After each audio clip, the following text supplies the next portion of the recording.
How to fix print screen button not taking screenshots on laptop. Hi everyone, I'm here to assist you today. Without any delay, let's jump right in. First, open PC and try clicking on FN and print screen button. If that does not work, click on Alt plus print screen.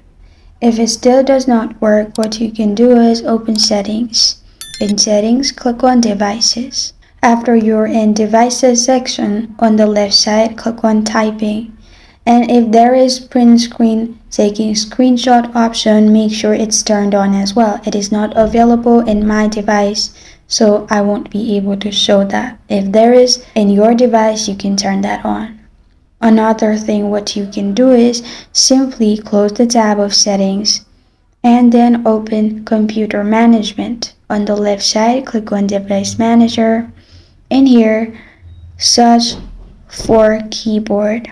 Right click on the keyboard and click on update driver. After you've clicked on update driver, click on search automatically. After that, as you can see, the best drivers for your device are installed. If it's not installed, it will install it automatically. This is how to fix print screen button not taking screenshots on laptop. Thank you for joining me today. If this video helps you out, please leave a like and subscribe for more. Got a question or want to suggest a topic? Comment below. Thank you for watching.